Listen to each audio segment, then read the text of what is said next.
Guys, সবাই কেমন আছো? আজকে আমরা ইন্টিগ্রেশনের নিয়মিত প্র্যাকটিসের অংশ হিসেবে আজকে আমরা দেখব integration of cos to the power 4x dx.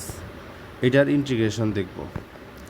তো এটা দেখার আগে আমাদের একটা ত্রিকোণমিতির সূত্র লাগবে। ত্রিকোণমিতির সূত্রটা হচ্ছে যে আমরা তো জানি যে কস টু এক্স সমান সমান হচ্ছে cos square x minus sine square x.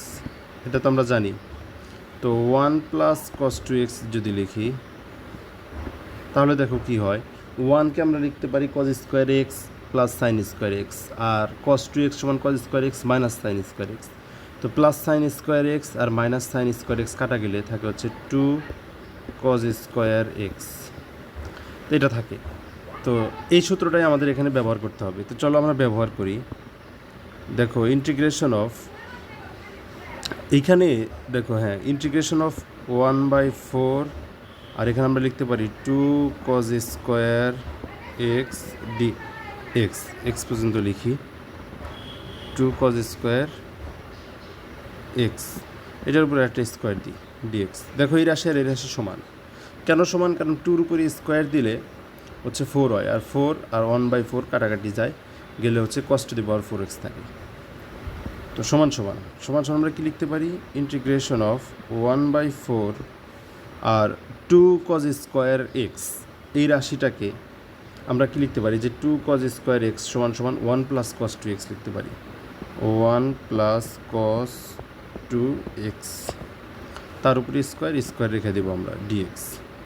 আচ্ছা, এরপরে দেখো ইন্টিগ্রেশন অফ 1/4, আর এখানে আমরা একটা সূত্র বসাই দিই। সূত্রটা হচ্ছে এই যে a + b whole square, square মানে 1 স্কোয়ার তো 1ই, 2 × 1 আর লিখলাম না, 2 cos 2x plus cos square 2x, তারপর হচ্ছে এখানে একটা ডিএক্স।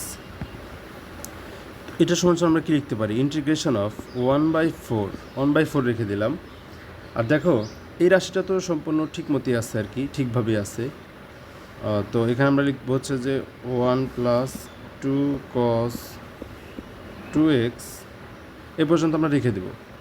দেওয়ার পরে এখানে হচ্ছে আমরা একটা ইন্টিগ্রেশন ক্লোজ করব, করে সেটা আবার প্লাস দিব, প্লাস আবার সেকেন্ড ইন্টিগ্রেশন ধরবো।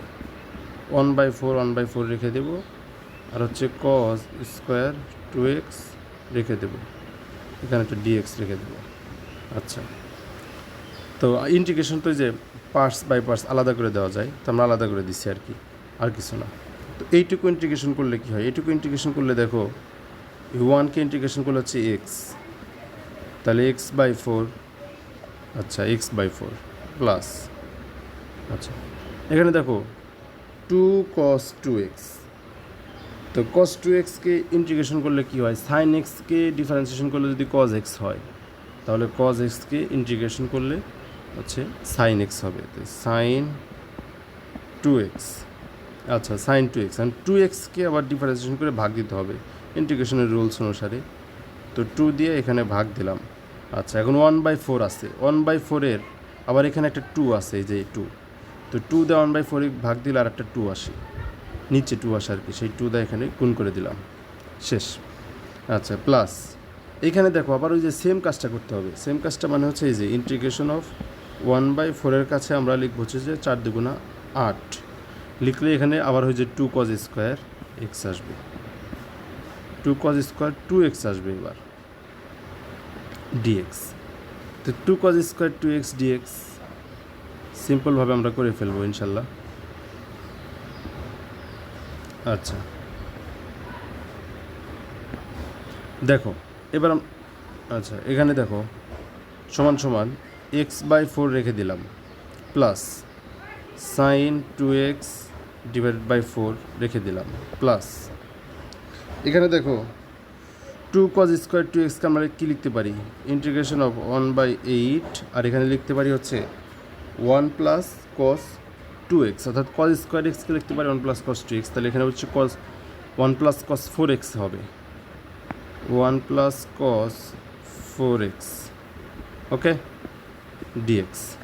আচ্ছা, এখন দেখো সমান সমান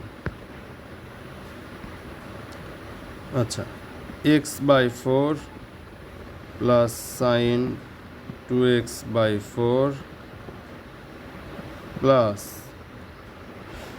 আচ্ছা এটাকে এখন ইন্টিগ্রেশন করে ফেলি। এখানে আসবে যে 1কে ইন্টিগ্রেশন করলে হচ্ছে x/8 plus cos 4x, 4xকে cos 4x integration করেছে sin 4x, sin 4x আর নিচে হচ্ছে যে 16 মানে 8, এখানে হচ্ছে একটা 4 আসবে আর এখানে 4 4 32। আচ্ছা সবশেষে প্লাস একটা সি আসবে। আচ্ছা প্লাস সি আরও আগে লেখা উচিত ছিল, এই যে এখান থেকেই যখন একটা ইন্টিগ্রেশন শেষ করে ফেলছে তখন থেকে প্লাস সি সংযোজন করা উচিত ছিল। এই যে এখানেও প্লাস সি হবে, এখানেও প্লাস সি হবে, আর প্লাস সি লাস্টের একটা প্লাস সি। তো প্লাস সি মানে ধ্রুবক ধ্রুবক যোগ করলে ধ্রুবক কী হয়, 7 আর 5 যোগ করলে কথার কথা বলতেছি, 7 আর 5 যোগ করলে 12 হবে, 12 একটা ধ্রুবকই, 7 ধ্রুবক 5 ধ্রুবক 12 ধ্রুবক, সি ফর কনস্ট্যান্ট। তো এটাই হচ্ছে অ্যান্সার আর কি। তো ভিডিওটা যদি ভালো লাগে তাহলে লাইক করবা, কমেন্ট করবা, শেয়ার করবা বন্ধুদের কাছে এবং দেখতে থাকবা। আর একের পরে এক ইনশাল্লাহ ভিডিও আসতে থাকবে। ইন্টিগ্রেশনের প্র্যাকটিস করবো আর কি, প্র্যাকটিস, আমি হচ্ছে জাস্ট প্র্যাকটিসের উপর ফোকাস করতেছি। দেখো ইন্টিগ্রেশন হচ্ছে প্র্যাকটিসের জিনিস, তুমি 2-4টা রুল পড়ছো ভালো কথা, কিন্তু প্র্যাকটিস না করলে পারবে না। সুতরাং হিউজ পরিমাণ ম্যাথ প্র্যাকটিস করতে হবে। আমি ইন্টিগ্রেশনের প্র্যাকটিসের জন্য অনেক অনেক ম্যাথ দিব এটা প্লেলিস্টে, তোমরা শুধু নিয়মিত দেখলে প্র্যাকটিস হবে আর কি ইনশাল্লাহ। তো সবাই ভালো থাকবে, সুস্থ থাকবে, দোয়া করবে আমার জন্য, আর এই প্লেলিস্টটা নিয়মিত দেখতে থাকবে। সবাই ভালো থাকো। আসসালামু আলাইকুম রহমতুল্লাহি ওয়া বারাকাতুহু।